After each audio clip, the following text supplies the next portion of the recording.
Welcome to the Love of the Star podcast. I am Bobby Belt, Dallas Cowboys insider for 105 through the Fan in Dallas, your radio flagship home of the Dallas Cowboys. Joined as always by former Super Bowl winning NFL scout Bryan brought us. He is now the co-host of the G-Bag Nation, 2 to 7 p.m. Central, Monday through Friday on 105 through the Fan. He is also the pre- and post-game co-host on the Dallas Cowboys radio network, and he's alive. He's alive and kicking after a heart procedure that a lot of people were wondering about. Bryan, how to come out? Well, thank you, Robert. Appreciate that. Did I say the right word here? Catheterization? Is that right? Catheterization? Yeah. Yeah, like, okay, if you could see, and I don't know if people could see. I can see it. They went through my wrist. They went through my wrist to get through my heart. And so, yeah, they did some they did a procedure. You're actually awake while this thing is going on, which is like crazy in itself. I was kind of out of the corner of my eye. I was watching the doctor go through my vein and then get to my heart. And then you could kind of see him like go through all the various parts. They're looking for blockage and things like that. And if you have blockage, then they either put in a stent or they put a balloon in there. And I needed neither one. So I felt very blessed, very fortunate. That I didn't have to do that. But it puts you to the point, though, Bobby, when you get to a certain age, like me being 59 now, and they're doing heart work on you and stuff, like maybe I need to lay off the brisket sandwiches and the pizza and things like that. So going to try and take better care of myself. And my son, Bennett, encouraged me. He's like, Dad, I need you around. So those are the kinds of things that you play on. And I really do appreciate all the very talented men and women out there, the doctors, the nurses and stuff that do this and can put us all back together or check on us. And it is a great relief to know that I didn't have any blockage, which I was really, really scared about. Well, it is great news. We're all very happy. And thank you. What you guys have to know is that it would take a heart procedure to keep Bryan Broaddus away from a minicamp practice like happened on Tuesday.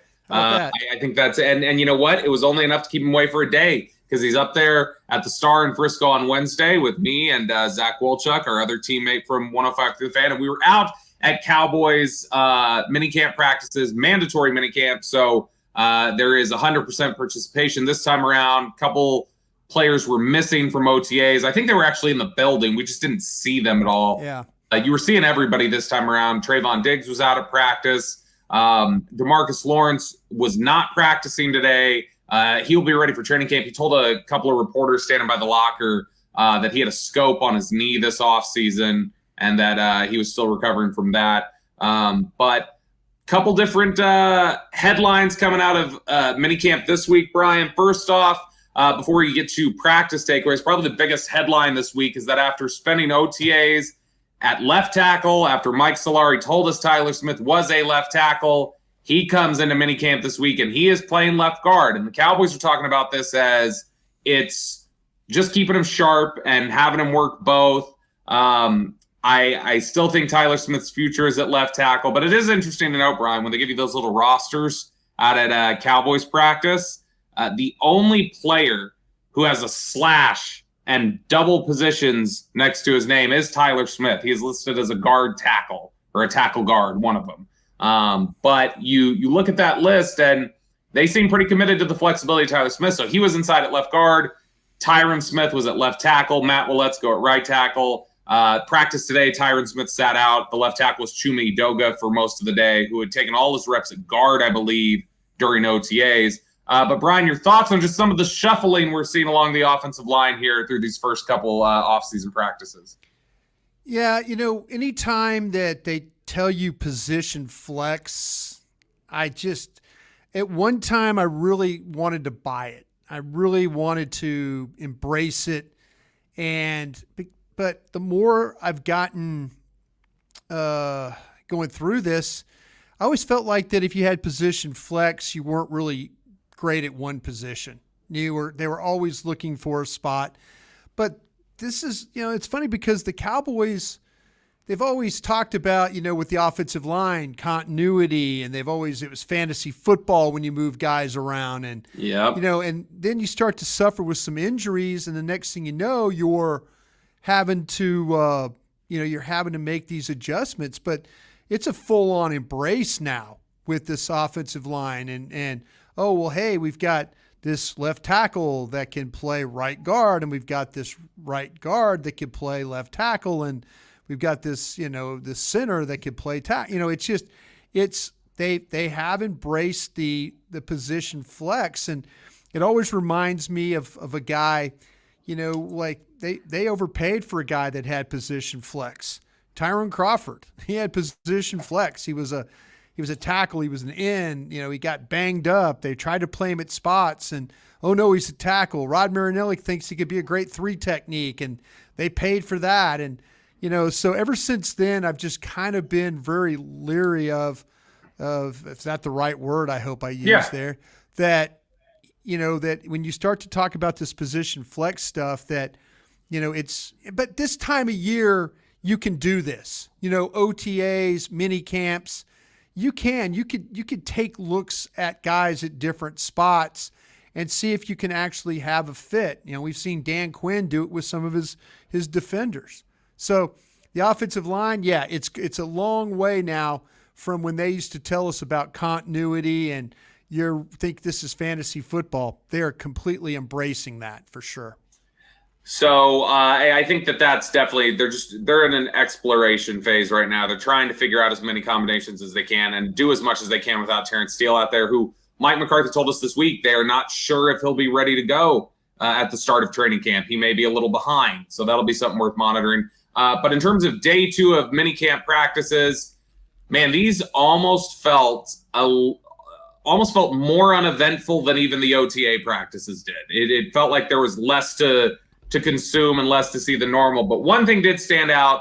I know when I was standing out there watching, it was the thing that jumped off the field to me, and it was something that I was texting you and Zach Wolchuk about. And then when I got out of practice, I saw 3 or 4 or 5 other people talking about the same thing. So I think it stood out to everybody. And that is Brandin Cooks is freaking fast. Yeah. Is blowing by people on these vertical routes in these practices. And that is every single bit of 4.3. I've always said that speed is one of the things that when you have elite speed, that really stands out when you're watching a practice if somebody has that. Because these NFL athletes, everybody's fast, everybody's a freak. So when you are out there running by everybody, it's like, whoa, what's going on here?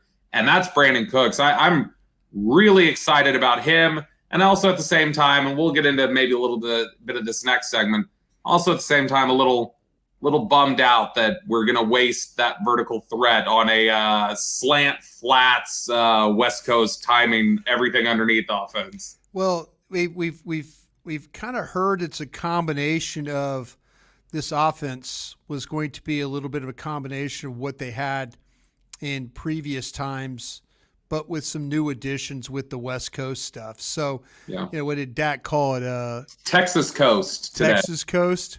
So, I just, I think that where we'll see difference, Bobby, I really, really believe this. I think you'll see the slants and the flats and things like that. But where I think that the difference will be, I think they're going to leave the passing game the same. I think they're going to leave the routes the same. Where I think they're going to be different is how they run the football. And I believe that in their off-season study, when they got together as coaches, they had to figure out what the disconnect was for their ability to run the football in the second half of the season. And I think there's some things in the passing game they absolutely love that Dak can do and Dak is comfortable with. We make jokes about the option routes and things like that, but I think there's some things that they're going to keep in this passing game where, like I say, the difference will be in the running game. And so, if taking Brandin Cooks on a vertical route because they know he can run by any corners that he plays against, and they don't try that, then that's scheme malpractice right there. And I don't think they want to commit scheme malpractice. I think they want to find ways. The great example, all they have to do is look across the line of scrimmage and see what taking advantage of your players can do on defense. If you're an offensive coach, all you have to do is look at what Dan Quinn and those defensive coaches do with their personnel, and it should be as the blinking light that you should try and do some similar things with your offensive players. And if you're trying to make Brandin Cooks run inside routes and slants and things like that at his size, and that would be, again, that's malpractice. A little bit of a scary moment when CeeDee Lamb came up limping after a catch during 7-on-7.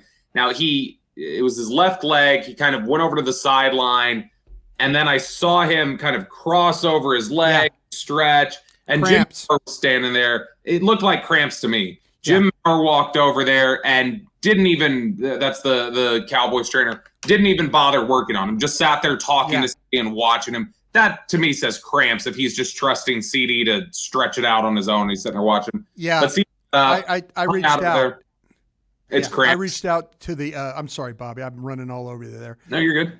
I reached out to a couple of guys I know on the medical staff just to make sure, and they were adamant. I said, "Hey, 88 good," and the answer back was 88's fine. So I think we're just dealing with. I think with what we're dealing with right now is just cramps, Bobby. Yeah. And he did. Well, he didn't go right back out there. He did get in, and I know I've seen some conflicting reports on this, but he did go back out there. I saw him get back in a couple reps in 7-on-7. So he went right back out there and ran.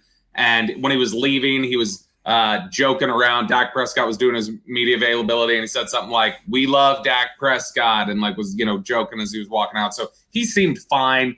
So I know there are going to be some questions about CeeDee Lamb, but he looks to be okay. Anything else stand out to you while you were at practice today? Anything that people were, way guys were being used, or some of the things you saw from different players? Yeah, I wrote a couple down, Bobby, because because I have the radio show, I only really get to watch an hour of practice. So what I try to do in that period where they're working on scheme and down and distance breakdowns and things, I was just trying to kind of chart some things. And I noticed in a situation when they were doing their team stuff that on a 3rd and 4 situation, they specifically sent Deuce Vaughn into the game. They're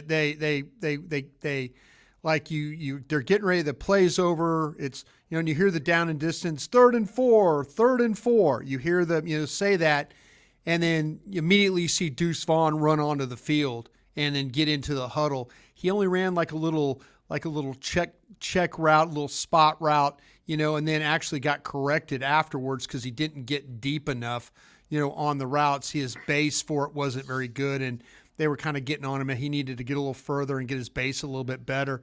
I also noticed when they went 4th and 3, and again, this is no Pollard playing. So if they get in a situation where it's 4th and 3, and Ronald Jones now gets sent onto the field, and then they run a flood route to the right, and to get the first down out of the slot, going to the right. Dak kind of moves the pocket, and they throw the ball, kind of a sprint right option route, what I would call it, but they get the first down that way.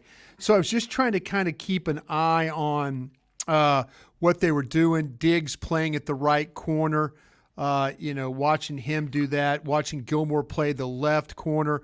I was trying to kind of get a gauge of how much Deron Bland was playing on the outside as opposed to the inside. It looked like that he was doing a lot of that. He was even looking a little bit at some of the blitzing that they were doing. And then, the couple reps that Dante Fowler was in that they blitzed, he call it fire zone, where you drop the defender and blitz a guy and you try and cover for the blitzing defender. And so that was Dante Fowler a couple different times dropped in coverage there. So just kind of trying to kind of pick up little pieces here and there. It looked like that Neville Gallimore got some work with Oso Diggy-Zua at the 1 and the 3. I saw Cox getting some work with the 1s, also on defense there. So, they're trying to get some of these guys involved in the action. Yeah, and, just as you list off some of those different things there, one of the things that I noticed today, and I know people have used the term springy talking about Michael Gallup. I'll be completely honest. I've not seen springy yet. Just because, I mean, I don't think we've had the opportunity to see him really go up, go vertical, and show some of that. But what I will say is I see clean movement from him. Like, I was watching him run stuff in 7-on-7 today, and he just looks to be moving more confidently, moving more fluidly. That, I think, is a really positive sign. And I think you're seeing so far a couple of good practices. Now, it's not the be-all, end-all, because we saw good practices from him early in training camp last year, but I think you're seeing some positive stuff from Jalen Tolbert. And, Dak Prescott talked about him today and said, he's worked on a lot of stuff, and you can tell he feels more comfortable than he did last year. During these OTAs and this mini camp practice, have they stood out to you at all, Gallup and Tolbert, or have you taken notice at all of how they're looking? Yeah, a lot of it, Bobby, is like I say, that period I get to watch is there's no competition for the ball. The guys are running routes, and then Dak might hold the ball a tick or two longer, and then he throws the ball to somebody breaking inside, but there's no real competition there. I'd say the advantage that Tolbert has now is this time last year, he wasn't practicing at all. So the OTAs, the mini camps, I feel like that he was losing those reps. And then they tried to throw him into the deep end of the pool last year at training camp. And I don't think he really grasped what he needed to do assignment-wise, And when he, this year he is getting more work. This year he is feeling more comfortable. This year he's practicing. He had the opportunity to go into the Dak yard and, work with Dak a little bit and get some reps there and have an understanding of route combinations. And, if this thing is a completely different offense, which again, I said earlier, I don't think it is, these receivers, it doesn't look like there's guys that are out there busting right now and things like that. But I think we're just at the very, very, the infancy of, what we're going to see. But it's good to see, Gallup out there. This is an important year for him. It really, really is. Yeah. They can't afford him to have the type of season where his numbers were similar to Noah Brown's. I mean, you look at Gallup last year, and second receiver, his numbers were very similar to what Noah Brown's were. And yeah, Noah Brown won you the Cincinnati game. We've documented that a bunch. But if his numbers, if Michael Gallup's numbers are comparable to the fourth or fifth receiver on this roster, there's going to be some decisions that are going to have to be made going forward. Yeah, and I think honestly, you could make a pretty strong case that for the entirety of the season, or the entirety of the season that they were available, Noah Brown may have been a better player last year than Michael Gallup. Michael Gallup just was not very good last year. Not the same guy. And he worked extremely hard with him and Britt Brown to try and come back. I don't think the confidence was very good, especially at the beginning. But there were a lot of games where Michael Gallup had a 0 for yards next to his name. Far more than what that football team needed.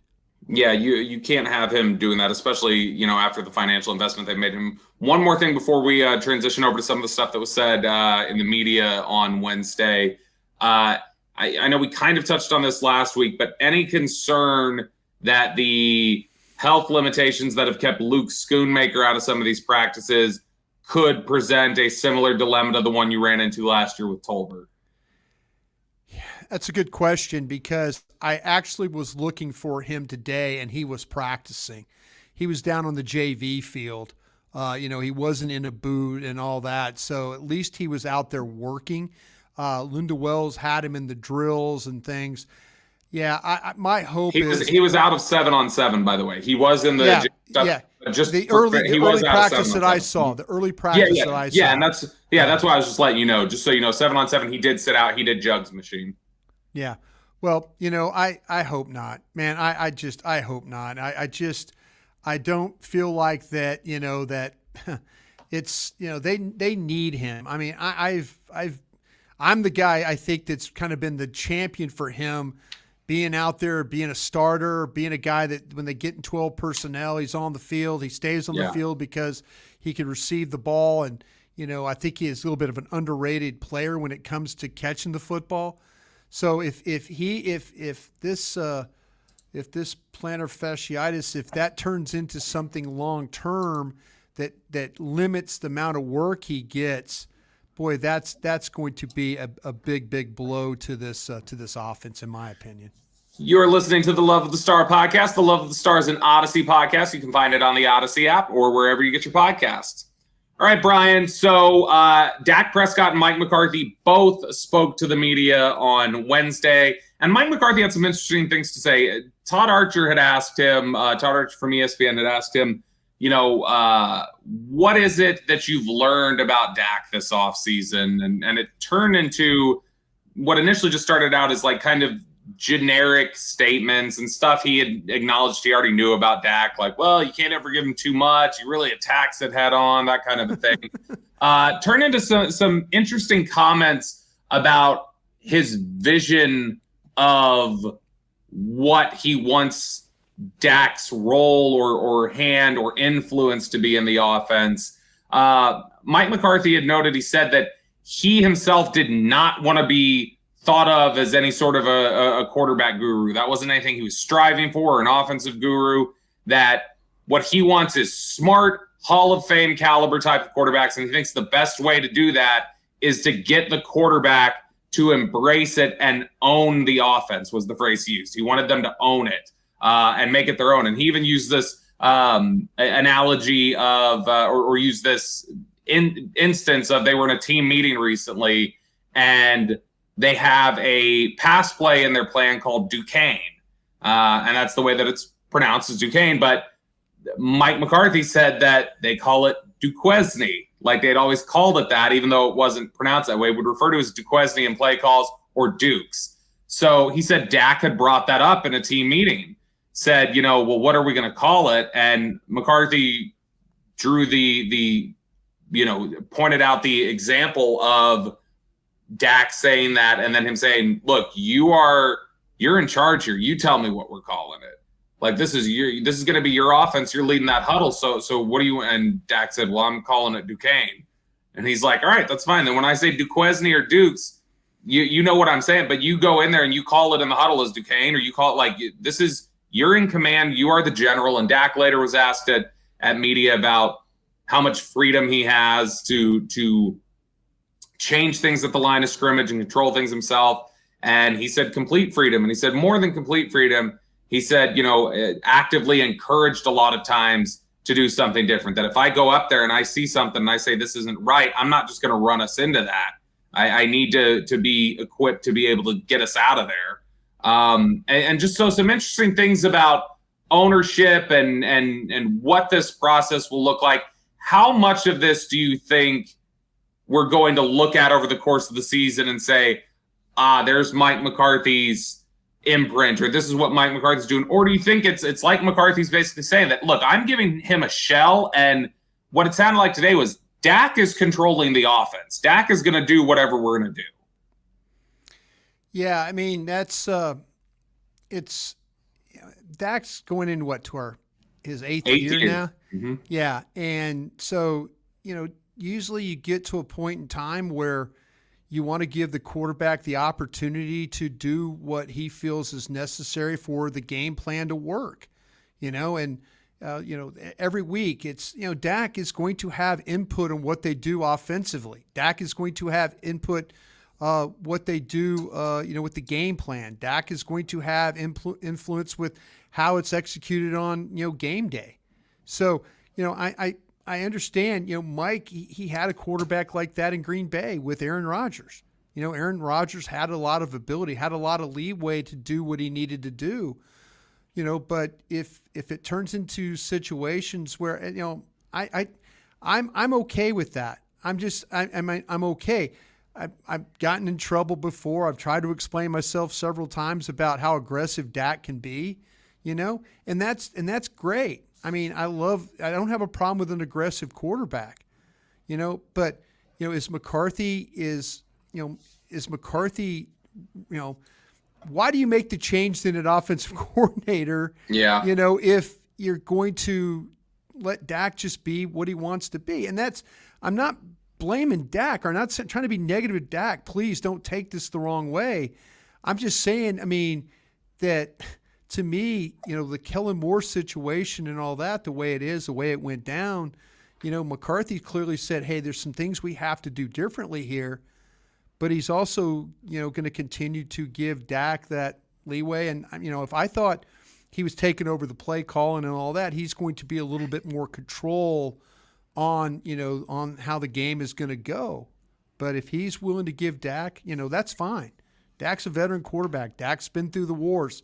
Dak's done a great job in a lot of these games, getting him in the right play, getting him out of bad situations and stuff like that.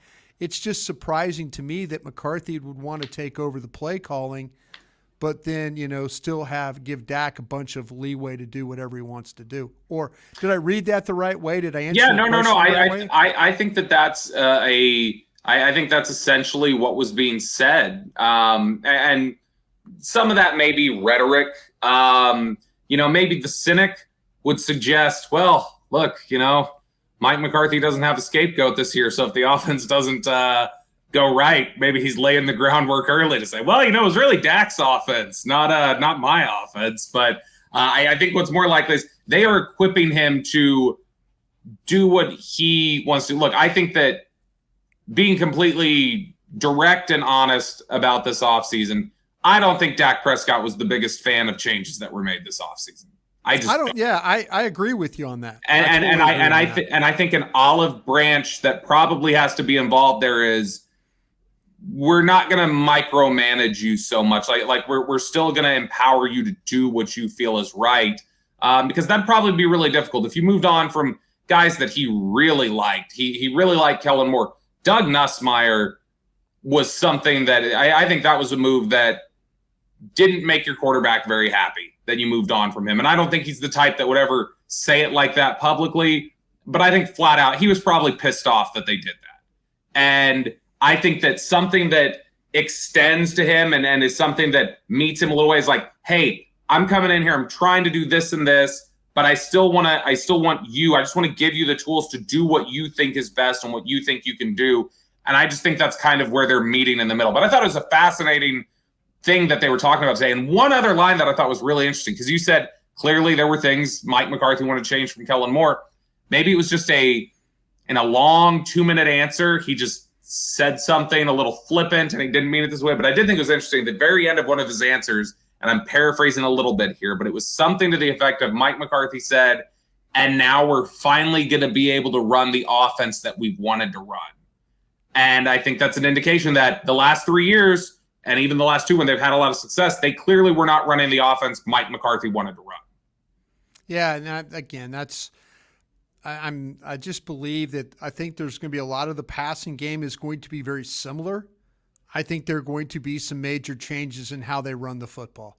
That's where I think. And then if the running leads to the passing, there's some things that Dak is totally comfortable with. I mean, this offense had some success throwing the football. It really did. If you broke it down, the failures they had were running the ball in the second half of the year. And you could talk about Zeke. You could talk about, what happened with Steele. There's a lot of things you can point to, but it's happened 2 years in a row. It's happened 2 years in a row. So I think you talk about the olive branch. I agree with you. I think there's some absolute, Dak is like, well, why do we do this? And why do we do that? And rightfully so. I mean, the guy had some success in a lot of what they were doing scheme wise, but Mike McCarthy, he made, to me, this is a personal decision, but hell, it was probably a personal decision for Kellen Moore. Kellen Moore probably was looking to get the hell out of here too. Maybe he had enough of Mike McCarthy, maybe he had enough of Mike McCarthy, saying, well, why are you doing this? And why are you doing that? And then Mike McCarthy saying, well, I'm the damn head coach, So, hey, finally the offense, see that's a little disturbing to me because if I'm Mike McCarthy, offensive-minded coach, if I see something I don't like, I am stepping in there and telling Kellen Moore, damn it, we're not doing that anymore. You need to think about it this way and not this way, And instead of just letting things go on until the end of the year. And it's like, listen, I don't like you. You don't like me. Let's part ways. Fine. Kellen Moore got a job like minutes after he got out the door here. You don't think he was on the phone during the season working on ideas or places to potentially land? He was probably getting the vibes him and McCarthy were done. So I don't know, man. I hope, and I keep saying this too, and I'm sorry, folks, I'm a broken record when it comes to this, but they've changed a lot of offensive coaches. They've changed a lot of them. Maybe this year it all comes together offensively, and they get over the hump on some of the faults that they've had. But if it doesn't, and then what's going to happen? Well, maybe this offense would be good 2 years from now or 3 years from now. Hell, we've seen the defense get better every single year. That continuity with it. They changed a lot of coaches. This thing might only have 1 year to get better. In reality, if they just let it go 2 years or 3 years, it might be even better. But this head coach might not have that opportunity. You are listening to the Love of the Star podcast. The Love of the Star is an Audacy podcast. You can find it on the Audacy app or wherever you get your podcasts. All right, Bryan, it is now time for our Dean Julia Love of the Star mailbag. It's where we turn things over to our dear, sweet listeners. Let them shift things around a little bit, point things in the direction that they want to, get some of their questions answered. First off, I will say this week, Bryan, on the mailbag, lot of people making DNA jokes and talking about how it's just not in their DNA to ask questions this week. They can't do it. So you've welcomed the flood of DNA jokes after you said you never want to say DNA again. First question here from Terrence Watson. Outside of Neville Gallimore, who can you see as a surprise cut or trade on this roster? And by the way, I think Gallimore's a great name. Gallimore is, if he's on the 53-man roster, I'm trying to remember what the exact playing time marker he hit over his first few years was. But he is now eligible for a specific bonus that exists within the CBA, that if he is on the roster, the 53-man roster on the first week of the season, he is due an extra $1 million bonus. So there is definitely some pressure, I think, for him to perform, because the team's going to say, not only do we need to see it from you, but if you want to get this bonus, we're going to have to pay extra than we were originally planning to have you here. You need to step up. So I do think Gallimore's an interesting name to watch, and a guy who I think has come into this offseason program in a lot better shape than he did last year. But Bryan, is there anybody who stands out? I know we talk a lot about Jabril Cox could be somebody that could be in jeopardy in certain situations, or maybe Kelvin Joseph. But is there anybody else maybe we're not thinking about so much, or somebody you think really needs to step up and be at risk? Yeah, Bobby, we had this discussion on the G-Bag Nation today on 105.3 The Fan, and we're taping here on, Wednesday night, right? Is that what we're doing? Yep. This is the discussion we had on the G-Bag Nation, and it had to do with the running backs. And if the group doesn't improve behind Pollard, say that with Davis, and I think Davis is going to get a fresh start here with the new coaching staff and all that. I absolutely think, with the new offensive coaches, the running back coach, and, I think he's going to get a fresh start with the play caller and all that. Yeah. So we'll see how that plays out for him. We believe, and we're all talking as a group, that if the Cowboys are going to make a move at running, if they were potentially they didn't see what they wanted at running back, that maybe they take surplus offensive linemen or defensive linemen and use that as a trade for possibly a young running back. So I would keep an eye on something like that. Again, not talking to anybody in the organization about this, but to me, look at all the young alignment they have. I don't think they're going to be able to keep all those guys. But if they make a deal to get help at running back, and it's because they didn't feel like in 3 preseason games and all those training camp practices that there's somebody suitable behind Pollard. And, I think Davis can play. I mean, I really, really do. But I just am curious if they don't feel like that him or Jones Or, I mean, you got Deuce Vaughn, but do you need another? Do they need another veteran back to help? That's where I think that they would use a surplus of one of these offensive linemen or one of these defensive linemen, and it might even use one of these defensive backs. Might be a possibility as well. Question here from Ryan, and it's sort of similar, probably along the same type of question we just asked. Who is the highest drafted Cowboy from the rookie class you could see realistically being a training camp cut? They don't always carry all of their draft picks through to the roster. Usually a 7th or 6th round guy will get cut. In the very rare instance, you'll get a Skylar Green out there, Brian, who gets cut as a 4th round pick. But I don't know. When you look at the list, I'll run down the list for you real quick, Brian, just as a refresher. 1st round, Mozzie Smith. 2nd, Luke Schoonmaker. 3rd, DeMarvion Overshone. 4th, Junior Fehoko. 5th, Austin Richards. 2 6th rounders, Eric Scott and Deuce Vaughn. And 7th rounder, Jalen Brooks. A quick look at that. I would lean towards the highest drafted one that could potentially be cut would be Eric Scott, who was picked 178 out of Southern Miss. And that's just if the defensive backs really step up and some of these veterans that they have there. But I mean, Deuce Vaughn and Jalen Brooks, they could be guys that get squeezed out of the roster. I don't necessarily think it's likely, but they could absolutely be guys that are in contention there. But for me, Eric Scott would be the one who I think most reasonably could. I think Austin Richards and above, you're looking at guys who are making this team. Yeah, I think that to me, when you look at Scott got some work with the varsity yesterday, right? Being Tuesday, and then he was back. Too. And was he? I thought he was working down on the JV. He got a couple, and then he got first team reps in 7-on-7. Brandin Cooks, actually, that's who he torched twice. Was Eric? Okay. So that's why you're saying that maybe, hey, there's no shame of getting torched by Cooks the way. Well, no, it's not even necessarily because he got torched. It's just because if you look at, let's say Kelvin Joseph steps up like he needs to, you've got. What if they play Kelvin Joseph at safety though? Yeah. See, they've got a couple of guys. They've got a couple of guys here that I kind of think about. That they play that dual role of Mukwamu was, how many guys are they going to have that are going to be dual safety corner type guys? Mukwamu, Joseph. I mean, how many guys like that do you carry? Yeah. So I could see what, with what you're talking about with Scott. The fact that they gave up a next year's selection for him, they see something in this guy. So they are going to give him every opportunity to fail. I think if it was me, that the guy that likely would be released would be Brooks, just because it's the last.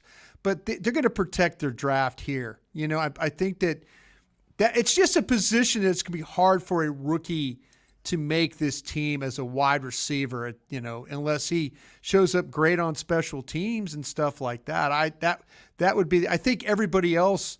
What about Fehoko? They've got a lot of, those, do they have enough depth? I mean, like I say, the question, I was on Cowboys Break today and we were talking about the depth behind Osa. Is there enough depth behind Osa to be, is it Golston? Is it Gallimore? Is it, I could see them moving on from Gallimore if they felt like Fehoko was just as good, right? Absolutely. And Fajoko's the guy who, when he's been out here at these practices, we're talking about Junior Fehoko, the defensive tackle. Junior Fehoko, which, by the way, I was talking to Simi Fehoko in the locker room today. Yeah. And I found out Simi is Simi Fehoko Jr., so technically, we do have 2 Junior Fehokos in the locker room. Oh, there you go. Simi. But there you go. When you look at Junior Fehoko and watch him in some of these practices, they have put him hand in the ground edge rushing. They've stood him up and rushed. Yeah. They stood him up and rushed him up the A gap, and they've had him play 3 technique.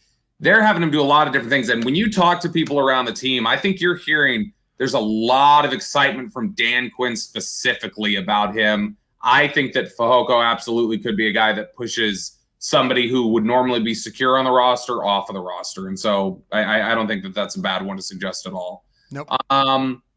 Here's one for you from our old pal, Dean Julia. Brian, Is it finally time to move off of CJ Goodwin and have someone take that special team star role? Who are some guys that can take that role and step in and succeed immediately? Look, I think if CJ Goodwin gets pushed off this roster, it's probably because you're trying to protect Kelvin Joseph. Yeah. I don't see CJ Goodwin going anywhere, though, really. I mean, I tried to move on from him during training camp last year. You know, he didn't look like the same player, didn't look like he was covering as well. You know, in the preseason, he just didn't look as good, but then the regular season, he kind of shows up. So, you know, I think as long as Bones Fossil has that, you know, that whistle around his neck for the special teams, I think CJ Goodwin is always going to be on this team. You know, it's just a matter of who the others are, you know, competing with him. Are there two younger, like I say, do they need to keep Mukwamu? Do they need to keep Joseph? I mean, the one thing that Kelvin Joseph has proved he can do is play special teams. Mm-hmm. So, you know, if they feel like that they could do without Goodwin, I don't see it. But if they feel that way, those are the kind of guys I think would be the guys to step up and take the role. Last one for you here from Kobe, and kind of ties into the tight end discussion we've had today. Your best bet, who is tight end 1 week 1? Tight end 1 week 1. I think it's probably going to be Ferguson. And then I think to me, I mean, I want to throw, I think that Schoonmaker is going to play a big role here. But I think they're going to have to kind of figure out what that role is going to be. You know, the 12 personnel stuff, the blocker, all that. I think they drafted him for a purpose. I want to sit there and be real cavalier and say it's going to be him. I don't think he's initially going to start, but I'm going to think that they're going to figure out by the third or fourth week that it can really, really help them in the running game, and he's better. He might even show this, though, in training camp. You know, he might have been showing the preseason games. He could block, he could catch. He's a not come off the field guy. But I think it's going to be Ferguson, and then we'll see what they do with Schoonmaker and Hendershot as the preseason rolls on, and then as we get into the regular season. I think for obviously they're going to play the two tight ends a lot, but I think they use a lot of 12 personnel. What I've seen these they practices do so far, they do, yeah. And so I think you're right. It's probably Ferguson to open the season, but I think by the middle of the year it's probably going to be Schoonmaker, just because I think that he's going to force his way super productive. And I will say this, I'll throw this in there, and I know I've mentioned this before, and I don't know if you've taken notice of this, Bryan, throughout these practices. Dak Prescott has had long, extended communication with two guys during these practices that I've seen consistently. It's Brandin Cooks and it's Jake Ferguson. Ferguson and Dak Prescott are talking all the time. Now, is that a sign that they're not on the same page and they need to communicate a lot? Or does that just speak to Ferguson's really eager and or that Dak is taking an interest in trying to connect with him? I think that it's just interesting to see. Cooks is clearly going to be a new starter. And with Dalton Schultz leaving, Ferguson has a chance to be a new starter. So it's just made me go, okay, is Dak trying to connect with two guys that he thinks are going to be new in the starting lineup? Yeah, I think to me that Dak always communicated with Dalton Schultz too. There were a lot of times where Dak and Dalton Schultz were always talking to each other. So maybe that's the new thing that Dak knows he's going to have one of these tight ends step up and make plays. I think you were out there at practice. You may have been watching the JV squad, though, when this happened. This was last week at OTAs. Dak was on a rollout, and he was looking for Ferguson, and he had to throw the ball to, I think it was Simi Fehoko. And as soon as he throws the ball and releases and the play ends, Bryan, he turns back around and looks at Ferguson, and he starts just going like this. Yeah. And he's showing him like, you got to go outside. Yeah. He's like you. And so Dak was coaching him up like, dude, I was looking for you. This is what you need to be doing. So a lot of communication there. But that's what June is for. It's for ironing out some of these things. And then Absolutely. That's what it will be for. And we will be here for all of it, talking about all of it with you. We got one more minicamp practice to go. Bryan, will you be there? Or are we going to I will be there. Yeah, I'll be there. We'll be back in attendance tomorrow. Hopefully have another show for you this week. And then it is the lull period until we get to training camp. And Bryan and I will be out in Oxnard once again this year. We'll be bringing you stuff from the hotel room or maybe the tennis courts. Who knows? We'll figure out a way to make it happen. But Either way, we're excited to bring that coverage to you. For Bryan Broaddus, I'm Bobby Belt. We will talk to you guys next time. Hey, thanks for watching. If you enjoyed this video, please don't forget to give it a thumbs up and subscribe to our channel for more content like this. If you want to see more of our videos, be sure to check out our playlist and let us know what you think in the comments below. Also, don't forget to follow us on social media to stay up to date on our latest updates. Links are in the description. Thanks again for watching, and we'll see you in the next video.